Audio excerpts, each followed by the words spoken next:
Okay. But apart from having some faces there that you might want to watch in a movie, the scenes, so I would say the trailer was well cut. When I do get to see the movie, then we can talk about the movie. But the trailer was well cut. Like the trailer makes you want to go and look, or want to go check out for the movie, and that is when you know a trailer was well done. Charles Uwagbai is here. He is the producer and, of course, director of that particular movie, an award-winning, passionate and creative film director based in Canada with a strong focus on the world of cinema with over a decade of experience. It's great to have you. You are welcome. Thank you That's so your much. latest project, Osato. Osato, yeah. Okay, if we look at the chronology, where does that come in? When did you start? What project is this in your chronology of projects? The past 2 years have been quite busy for me. For you, okay. Yeah, and I did Osato earlier this year. I think somewhere around March this year. And so it's one of the series in the past few years that I've done.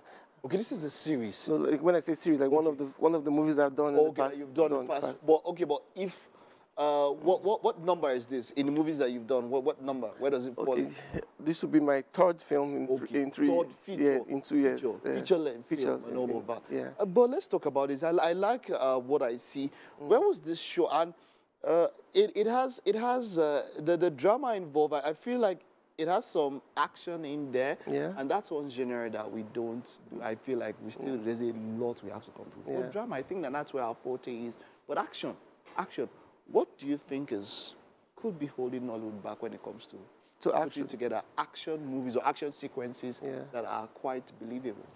For action, you really need to have the budget, you need to have the expertise, you need to have the right team, to do an action movie. And I don't really know if we have all of those, the budget, to blow up cities and to... Okay, I get where you're coming from. When you want to do the big budget. But you see, I feel like whatever one wants to do, right, you can scale down. Whatever you want to do in a big way can scale down in such a way that sequences, maybe choreography sequences, fight sequences, the little ones. And all of that. How are we're not doing those ones so well, because that is the bread, that is the basis of action. Yes, we love the big budget, but at the end it's down to those little things. It's down to the little things and all that. And I also feel like a lot of people are not daring enough, in trying to do those kind of things, because if you look at the kind of movies that Nollywood likes, and they like drama, we're people of drama. If you look at the way we even interact and the way we talk, true. We like drama, we like good stories, we like stories that we can relate with. And action is not something that, your mother will sit at home and watch, or so we can put a little bit of it here and there, but we don't want to just do a total action film that will be restricted to a certain kind of audience. Especially when you don't get it right. Okay, but we're streaming now. This is available for streaming. We are now looking at a global audience. So, we have, I'm thinking of an artist like Asha, who basically for a very long time, her audience was even more foreign than local. And then it was, in fact, maybe it was the acceptance that she was giving there, and then we started accepting her. So I'm thinking for a daring director or anybody or a producer, considering that now the world is global, we now have streaming platforms that take us and immediately release a movie. That same day, you can get to somebody in Venezuela, someone in Australia and everywhere. So it's not just for a Nigerian audience. Although I know that even foreigners consume more of our local drama content and all of that. Can you talk about how, so you're based in Canada, how is the consumption of local content coming in from Nigeria? How is it there? Okay, so for me, my experience when I moved to Canada was that there's a certain kind of movie that they want to, certain kind of stories they want to see when you talk about African stories. You want to see a certain kind of, one of the films I did recently, Keep Boy.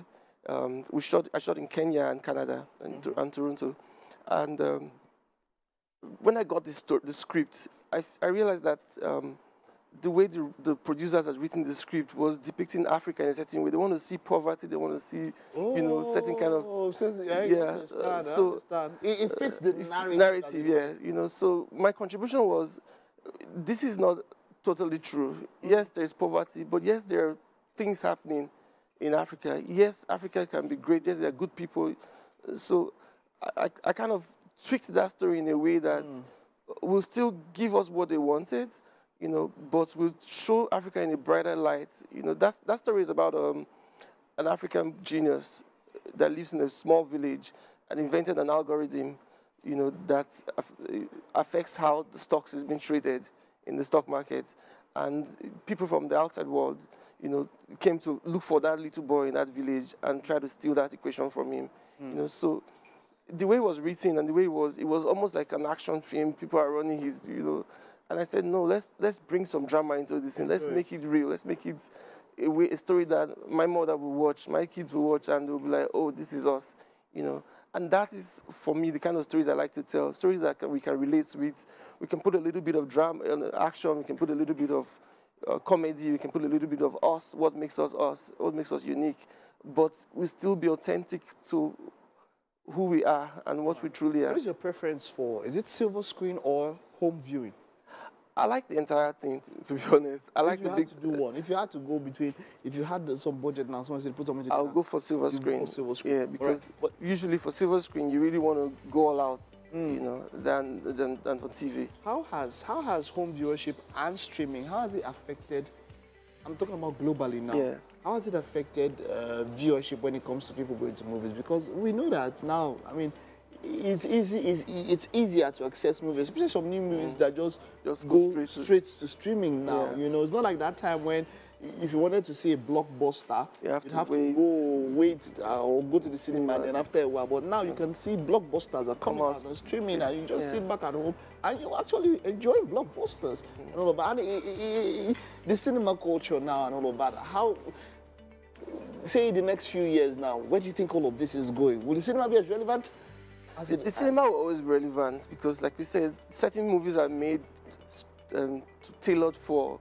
James Cameron would agree with you on that one. For the big screen, you know. But now we're daring, there's more investment in terms of in terms of production of high quality movies that are going straight to the streamers, and then we have a global audience now, like you said, and more people are looking out for our content, and our content are reaching a wider audience. You know, we can release a movie in Nigeria today, and the whole world is watching it tomorrow, and we're talking about it on the social media. And it's where can we see Osato?